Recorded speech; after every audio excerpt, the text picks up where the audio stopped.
सीहोर जिले की आदरणीय हमारे दोनों परिवार के साथीगण जो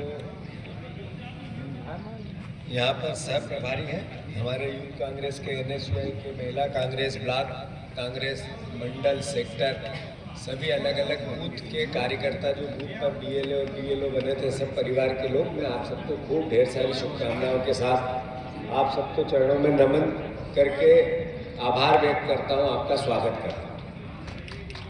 तो कई नामों परिवार के तीनों ब्लॉक अध्यक्ष जी भी हैं, हमारे युवक कांग्रेस के अध्यक्ष जी भी हैं, हमारे हनुमान जी भी, अजय जी है, जाट साहब भी है, हमारे पूर्व वर्मा जी भी है, भाईजान भी है, हमारे पार्टी साहब इरफान भाई से लेके सभी परिवार के आप सबके साथीगण हैं, हमारे होशियार सिंह जी से लेके सारे, हमारी महिला कांग्रेस की बहन भी है, अध्यक्ष जी भी, सभी सुनील से लेके सब। अभी बातें बहुत हुई कि हम ये आभार सभा है, मैं पहले भी मैं आभार मानने नहीं आया। सच है राजकुमार, मैं तो आह्वान करने आया हूं कि अगली लड़ाई फिर चालू। सार्वजनिक जीवन में, राजनीति में कांग्रेस पार्टी एक ऐसा दल है जिसने हमेशा समुद्र की लहरों जैसा उतार चढ़ाव देखा है। देश की आज़ादी की बात हो, देश के संविधान को बनाने की और बचाने की बात हो, चाहे देश में हर परिस्थिति में देश सबसे पहले उसका कैसे भला हो, इसकी आवश्यकता हो तो हमने शहादतें दी, हमारे नेताओं ने दी है, हमारे विचार ने दिए। अभी कट्टरता के खिलाफ कांग्रेस पार्टी खुल के खड़ी होती है, इससे उसका नुकसान होता है, पर हमने अपनी राह नहीं छोड़ी। इस देश का मर्म है हिंदू मुस्लिम सिख ईसाई आपस में भाई भाई, उसको जीना है हम लोगों को प्यार से, प्रेम से, मोहब्बत से। यही बात तो भगवान राम ने, भगवान कृष्ण ने, महावीर ने, पैगंबर ने, यही बात गुरु नानक देव जी ने, गौतम बुद्ध ने, सब ने यही कहा कि ये देश प्रेम का है, प्यार का है, मोहब्बत का है, इंसानियत का है। सही है कि गलत? बोलते रहो, सही है गलत? तो इसलिए मैं आप लोगों का आह्वान करने आया हूँ, आभार मानने नहीं आया। तो आप सबसे मैं प्रार्थना करता हूँ, अगला चुनाव हम जीतेंगे कि नहीं जीतेंगे? जोर से बोल के बताओ, जीतेंगे कि नहीं जीतेंगे? अब चूंकि चुनाव अभी हुआ है तो समीक्षा की आवश्यकता तो होती है। आप लोगों ने अपनी अपनी बात की, मैंने क्या महसूस किया वो मैं आपसे एक तरह से अपनी बात आपसे करना चाहता हूँ। मैंने महसूस किया राजकुमार भैया, हम लोगों में से कुछ लोगों को भरोसा नहीं था कि इतनी बड़ी लीड कवर हो जाए। हम लोगों में से कई लोग कहते थे माहौल अच्छा है, जीत जाएंगे, पर यार 10-20 हजार से कुछ भी रह जाएंगे, पर जीतेंगे तो नहीं, पर चुनाव अच्छा है, ऐसा सोचते थे कि नहीं सोचते थे? मैं सही कह रहा हूं कि गलत? सब आपस में बात करते थे तो ये कहते थे कि यार चुनाव तो बहुत बढ़िया है, विरोध तो बहुत है बीजेपी, पर यार आखिरी में क्या मालूम क्या आसपास रहेंगे पर जीतेगी बीजेपी। ये कहते थे कि नहीं कहते थे? बस ये सोच हार का कारण है। अगर आप लोग ये सोचते हैं कि हम ही जीतेंगे, कुछ हो जाए, मैं जो बार बार कहता था अपना बूथ देखो बाकी छोड़ो, अगर उस विचार को अंतर आत्मा में बसा लेते तो पार्टी एकजुट थी कि नहीं थी? सबकी सोच जीतने की और लड़ने की थी कि नहीं थी? तो हार का कारण सिर्फ एक भरोसे की कमी थी। यही कारण इस भरोसे को अब अंतर आत्मा में आपके बन गया कि यार केवल 10,000 तो पीछे, अगला चुनाव तो हम ही जीतेंगे, है कि नहीं है? मैं गलत तो नहीं कह रहा हूँ? यहाँ बैठे हुए लोग अब ये पहले के तो 1,46,000, और कितना कवर कराऊंगा भैया, हो सकता है कि 1,46,000। अब पता चल गया 10,000 ही पीछे है, बाकी तो बरोबर 5,000 पीछे। सही है कि गलत?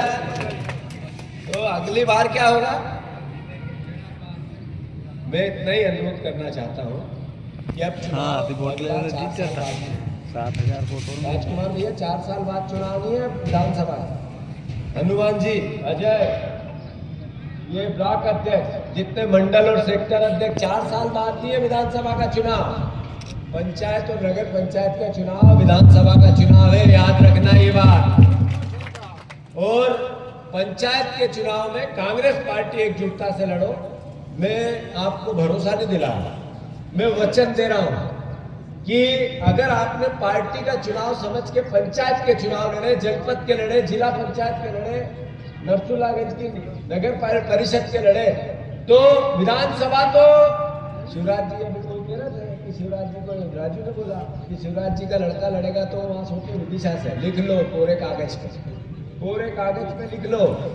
ये अभी जो भाई साहब को लड़ाया गया कि चलो यार अगला चुनाव कार्तिकेय को लड़ा देंगे, कभी शिवराज जी यहाँ से कार्तिकेय को चुनाव नहीं लड़ाएंगे। इतनी तैयारी होनी चाहिए हमारी, याद रखो, लड़ाएंगे ही नहीं, पर आप में आत्मविश्वास बनाने रखो। हमारी पार्टी एकजुट रहना चाहिए, हम सब मिलकर इस विचार को जीना चाहिए कि अल्टीमेटली कार्यकर्ताओं का पंचायत का चुनाव है, वो विधानसभा का चुनाव है। नेता समझे इस बात, मैं भी समझू प्रदेश अध्यक्ष होने के नाते कि अगला चुनाव पंचायत का, जिला पंचायत का, जनपद का, नगर परिषद, नगर पालिका, नगर निगम, ये चुनाव विधानसभा से बड़ा चुनाव है। विधानसभा का जो होगा बाद में देखेंगे, पहले ये चुनाव करेंगे। ये संकल्प हमारा होना चाहिए। इसके लिए क्या करना है? इसके लिए कांग्रेस पार्टी ने एक प्रोग्राम डिजाइन किया। हम ग्राम पंचायत कांग्रेस का पंचायत स्तर का एक अध्यक्ष बनाना, एक कमेटी पूरी पंचायत स्तर की 25 लोगों की बनाना, जो नरसुल्लागंज भेरुंदा जो अपना वार्ड अलग अलग है, जिसमें से आधे हम जीत गए, आधे से ज्यादा 10 वार्ड जीत गए।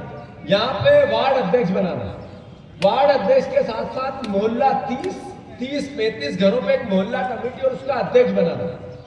ये मोहल्ला कमेटी, ये वार्ड का अध्यक्ष और ये ग्राम पंचायत का अध्यक्ष, ये गठन है हमारा, नई कांग्रेस का एक नया सुनहरा अवसर और सुनहरे समय के लिए। तो ये हमारा लक्ष्य है। इसमें जरूरत है कि कांग्रेस पार्टी क्यों जीते, आप याद है आप लोगों को? ये इतनी लीड क्यों कम कर दिया? प्रदेश में कोई नहीं कहता है कि बीजेपी जीती, बुधनी, सब कहते हैं कांग्रेस ने किला ढहा दिया, यही कहते हैं। हमें भी सब ये नहीं कहते कि यार बुधनी तुम हार गए, कमाल कर दिया यार, बुधनी में तो 10,000 बचा क्या? शिवराज जी इतनी बड़ी बड़ी बात कर रहे थे, इतनी बड़ी आता ही नहीं था, मैं तो फॉर्म भर के चला जाता था, 15 दिन पड़े रहे बाप बेटे सब। सही है गलत? और दूसरी बात, कभी शिवराज जी वोट डालने के बाद 4-5 घंटे अपने बूथ पे बैठते थे क्या? बेटे जीता देना कर रहे थे कि नहीं कर रहे थे? ये क्या थी ताकत? ये ताकत था जो यहाँ है वो भी और जो गांव में है वो। तो मैं आप सबसे आग्रह कर रहा हूं कि हमारी